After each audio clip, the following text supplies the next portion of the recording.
Hello guys, कैसे हैं आप। Welcome back to literature information. आज की वीडियो हम डिस्कस करेंगे पाकिस्तानी लिटरेचर के ऊपर। पाकिस्तानी लिटरेचर के अंदर हम किसको डिस्कस करने वाले हैं? सादत हसन मंटो को।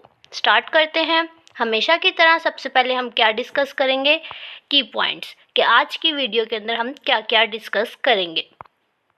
बायोग्राफी देखेंगे, हम न्यू कॉन्स्टिट्यूशन इनका वर्क देखेंगे और उसके बाद इसका पर्पस देखेंगे। न्यू कॉन्स्टिट्यूशन उन्होंने आखिर लिखी क्यों, उसके बाद इसकी टाइटल सिग्निफिकेंस देखेंगे, थीम्स देखेंगे, क्रिटिकल एनालिसिस देखेंगे। चलिए स्टार्ट करते हैं आज की वीडियो। सबसे पहले आ जाएगी बायोग्राफी ऑफ द राइटर, जो कि पैदा हुए 1912 के अंदर British Indian Punjab Muslim family के अंदर। लुधियाना एक जगह का नाम था इंडिया के अंदर। उसका एक गांव था समराला, जहाँ पे ये पैदा हुए। He was a writer, playwright, short story writer. और ये क्या बात करते थे ज़्यादा? पार्टीशन के about. Belong to a middle class Muslim family. He was not close to his father. In 1936, he married his wife Safiya Deen. He wrote a whole essay on his marriage titled Meri Shadi. He had a son who died in infancy. He had three daughters, Nigat Manto, Nusrat Manto, and Nusrat Manto. He faced several court cases both in India and Pakistan for obscenity and pornographic content in his writing. जी, ये भी इनकी writing के अंदर चीज़ पाई जाती थी। Next move करते हैं। In 1933, Abdul Bari Egg met him and he encouraged him to read French and Russian authors. जी 1933 के अंदर इनकी लाइफ के अंदर एक चेंज आया। ये बंदे थे जिन्होंने इनको इनकरेज किया कि वो फ्रेंच राइटर्स को और रशियन राइटर्स को पढ़ें। और उसके बाद रिजल्ट के अंदर हम लोग क्या देखते हैं कि the art of short story writing he learn through studying the western authors. In his early 20s, he translated French, Russian, and English stories into Urdu. His first story was Sarguzasht-e-Asir, a prisoner's story, which was an Urdu translation of Victor Hugo's The Last Day of Condemned Man. इनकी अपनी story का नाम था तमाशा, जो कि publish हुई 1934 के अंदर, वो भी एक लिटरेरी जर्नल के अंदर जिसका नाम था खल्क। नेक्स्ट मूव करते हैं। In 1941, he joined the Urdu service of All India Radio. It was a golden period that came very fruitful for him. Sadat Hasan Manto penned radio plays which listed as Aao, Manto ke drame, Teen Aurtein and Janaze. In 1943, he started writing short stories following the title in Manto ke Mazameen and Manto ke Afsane. He gives the shocking end. Both reader and characters are shocked in the end. In 1948, he moved to Pakistan along with family. जी पहले ये India में रहते थे, बाद में ये move हो गए थे Pakistan. All his stories about the Tapus, ये काइंड ऑफ रिस्ट्रिक्शन है रिलीजियस के ऊपर, lust, ill manner politics and corruption. और ये क्या एक्सपोज करते थे? Bureaucrats of the Pakistan government. Next move करते हैं। Saadat Hasan Manto faced the charges of obscenity 6 times. और ये क्या कहते थे? I am not a pornographer but a story writer. और वो जो 6 टाइम इनको ऊपर चार्ज हुआ वो 3 टाइम्स इंडिया के अंदर हुआ और 3 टाइम पाकिस्तान के अंदर। जिन वर्क्स के ऊपर इनको हुआ वो क्या क्या थे? जो इंडिया के अंदर हुआ उसका नाम था काली शलवार, धुआं एंड बू। और जो पाकिस्तान के अंदर हुआ उसका नाम था ऊपर नीचे और दरमियान, खोल दो, ठंडा गोश्त। He commented about his writing that if you cannot bear these stories, then the society is unbearable. Who am I to remove the cloths of this society, which itself is naked? I don't even try to cover it because it is not my job. That's the job of dressmakers. His work criticized by some critics. क्या कहते थे इसके work के बारे में? कि जी ये cynical है, क्रूड है, वल्गर है, ऑब्सीन है। He is alcoholic man. This is the reason of his death. He died because multiple organs failure due to excessive alcohol consumption in Lahore at the age of 42 years in 1955. Next move करते हैं new constitution के बारे में। सबसे पहले title significance देख लेते हैं कि इसका मतलब क्या था। ये एक टाइप ऑफ लॉ था और ये क्रिटिसिज्म है लॉ के ऊपर।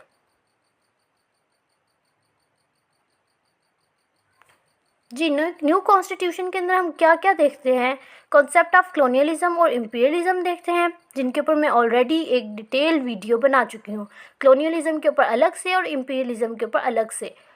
क्योंकि ये स्टोरी ज़्यादातर इस कॉन्सेप्ट को फॉलो कर रही है, तो पहले आप उसको जाकर समझ लें, आपको ये स्टोरी अच्छी क्लियर हो जाएगी। Talks about Russian king. Main character हमारा कौन था? मंगू, जो कि होपफुल करेक्टर है। और ये क्या था? एक टांगे वाला था, और ये कॉन्फिडेंट था, जो कुछ ये जानता था। और इसको पता कैसे चलता था? इसके कस्टमर्स के थ्रू, और वो नॉलेज होती थी 50-50। एक और कैरेक्टर है हमारे पास इस स्टोरी के अंदर, जो है चौधरी खुदा बख्श, जो कि एरोगेंट कैरेक्टर है। मंगू का करेक्टर देखते हैं, a kind of character who have half knowledge of everything.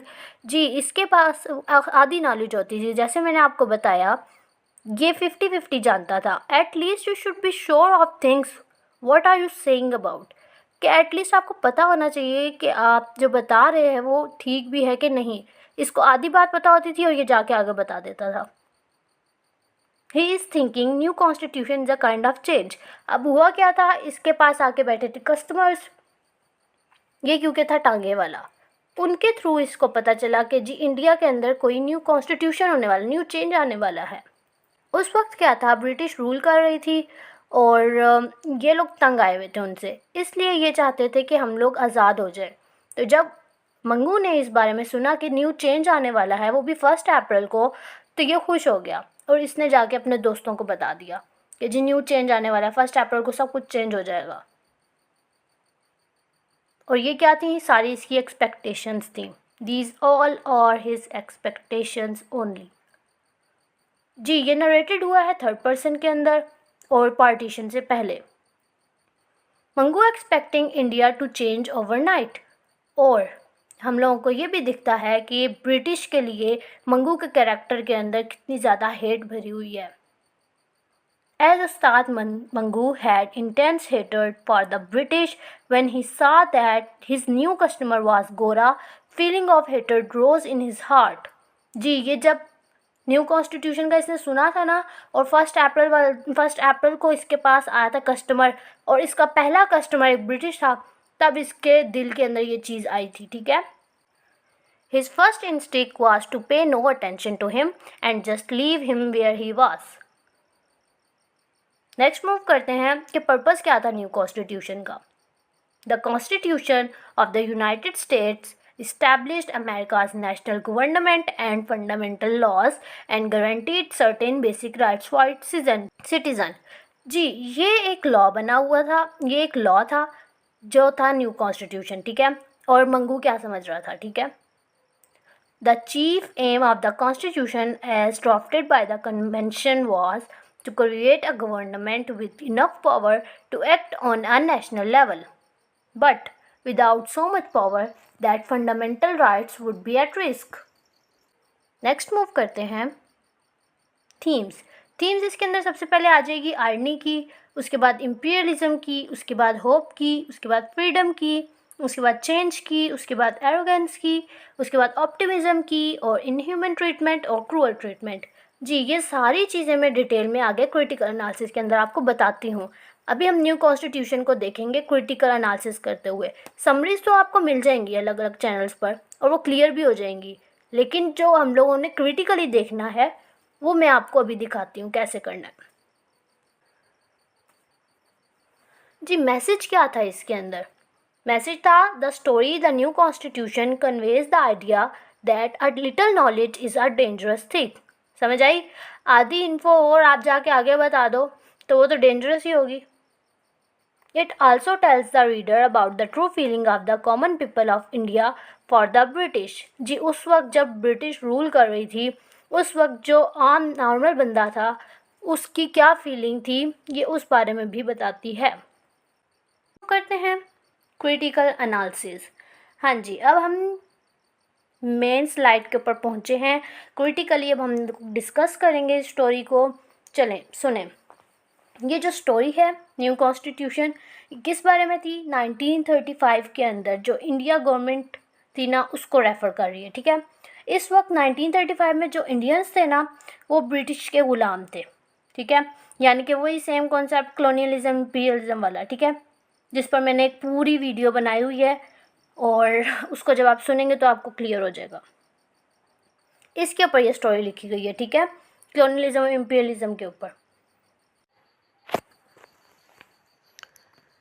हाँ जी, क्या था इसके अंदर? Before partition Indians and Muslims are slave, यानी कि पार्टीशन से पहले जो ब्रिटिश थे उन लोगों ने इंडियंस और मुस्लिम को स्लेव बनाकर रखा हुआ था। और क्या कहा जाता था कि it would bring a new era of justice, equality and prosperity, यानी कि वही इम्पीरियलिज्म जो थॉट उन लोगों ने सेट की थी, जो आइडियोलॉजी उन लोगों ने बनाई थी, उसी के थ्रू वो इंडिया के अंदर एंटर हुए और उन लोगों ने रूल करना शुरू कर दिया, जबकि ऐसा नहीं था। अब जो इंडियंस थे उनको इंग्लिश जो मैन थे ना वो पसंद नहीं थे, ठीक है, हेटेड अगेंस्ट ब्रिटिश और वाइट पीपल्स। वो अपनी लाइफ को एंजॉय करना चाहते थे जैसे पूरी दुनिया के लोग एंजॉय कर रहे थे, जैसे पूरी दुनिया के लोगों के पास राइट्स हैं, वो अपनी मर्ज़ी से कुछ भी कर सकते हैं, वैसे ही ये लोग भी चाहते थे कि हम लोगों को राइट्स मिले और हम लोग अपनी मर्ज़ी से कुछ भी कर सकें। ये लोग क्या करते थे? ब्रिटिश इनके ऊपर रूल कर रहे थे, इनकी इंसल्ट करते थे, इनको इन्फीरियर कहते थे और इनके साथ बिहेव भी ऐसे ही करते थे जैसे बहुत गलत लैंग्वेज इनके बारे में यूज़ करते थे, वल्गर, वायोलेंट, लस्टफुल। ये हम आगे डिस्कस करेंगे अभी, ठीक है। अब जो हमारा कैरेक्टर है मंगू, वो क्या कहता था? उसके बारे में भी यही था, he too hated the British for their cruel and inhuman treatment with Muslims. ये जी मैंने आपको थीम्स बताई थी कि क्रूअल ट्रीटमेंट और इनह्यूमन ट्रीटमेंट था मुस्लिम्स के साथ जो इंडिया के अंदर रहते थे। तो ये यहाँ पर थीम्स की डिस्कस हो रही है कि ब्रिटिश जो थे वो किस तरीके से उनके साथ क्रूअल बिहेव करते थे, उन लोगों की इंसल्ट करते थे, उनको कैसे उनके ऊपर जुल्म करते थे और उनको ग़ुलाम बना के रखा हुआ था, ठीक है। अब जब मंगू ने सुना कि न्यू कॉन्स्टिट्यूशन यानी कि चेंज आएगा, ब्रिटिश रूल ख़त्म हो जाएगा, हम आज़ाद हो जाएंगे, उसने सोचा कि अब मुस्लिम्स के पास भी चांस होगा कि उनको फ्रीली कहीं भी जॉब करने दी जाए। अब वहाँ पर जब ब्रिटिश रूल था उन्होंने इम्पीरियलिज्म का कॉन्सेप्ट किया हुआ था और वहाँ के जो नेटिव्स थे उन लोगों को ग़ुलाम बनाया हुआ था। मंगू ने जब न्यू कॉन्स्टिट्यूशन का सुना तो वो होपफुल हो गया, खुश हो गया, ठीक है। उसने क्या बताया कि जी The new constitution is going to be boiling hot water which will destroy these bugs who suck the blood of poor। जी यहाँ से हम लोगों को पता चल रहा है कितनी उसको एक्सपेक्टेशंस थी कि जी न्यू कॉन्स्टिट्यूशन आएगा, न्यू चेंज आएगा और कैसे वो लोग आज़ाद हो जाएंगे ब्रिटिश से। इसको श्योर था कि जी न्यू कॉन्स्टिट्यूशन जो है उससे क्या होगा कि जी these white mice will be all back into their holes। अब हुआ क्या, इसकी जितनी भी एक्सपेक्टेशंस थी वो तो सारी अनफुलफिल्ड रह गई क्योंकि उस दिन कुछ भी नहीं हुआ था, nothing happened on that day. अब पता है क्या हुआ था? 1 अप्रैल का कहा था ना इन लोगों ने न्यू कॉन्स्टिट्यूशन होगी जी उस दिन। अब जब मंगू बड़ा होपफुल हो गया, वो आया उस दिन, उसने आके देखा जी उसका पहला कस्टमर था आई ब्रिटिश, जो मैंने आपको पहले बताया है। जब उसने उसके दिल में वो फीलिंग्स आई थी हेटर्ड वाली और फिर उसने कंट्रोल कर लिया था, इग्नोर किया था, जो मैंने अभी बात की थोड़ी देर पहले। अच्छा, जब 1 अप्रैल को ये आया बड़ा होपफुल हो के और वहाँ पर इसने देखा जी पहला कस्टमर ही ब्रिटिश है। अब हुआ क्या था जी, ब्रिटिश जो आया था इसके पास, जो इसका कस्टमर था, उसके साथ पहले इसकी हो चुकी थी, एक झगड़ा हो चुका था, उसने इसकी इंसल्ट की थी। और वो क्यों की थी? वो ब्रिटिश जो था वो ड्रंक था और उसने आगे इसकी इंसल्ट की मंगू की। मंगू कुछ कर भी नहीं सकता था क्योंकि उस वक्त ब्रिटिश रूल कर रही थी, तो इसलिए ये चुप हो गया। अब ये साहब समझ रहे थे कि जी चेंज आया है, न्यू कॉन्स्टिट्यूशन है, 1 अप्रैल है, 1 अप्रैल को आना था, अब जी ब्रिटिश का रूल ख़त्म हो गया, ठीक है। अब वो जब ब्रिटिश आया, ठीक है, वो वाइट मैन आया इसके पास, उसने कहा जी मुझे डांसिंग गर्ल के पास ले जाओ, और ये चुप करके इसने उसको बिठा लिया और ले गया उसके पास, ठीक है।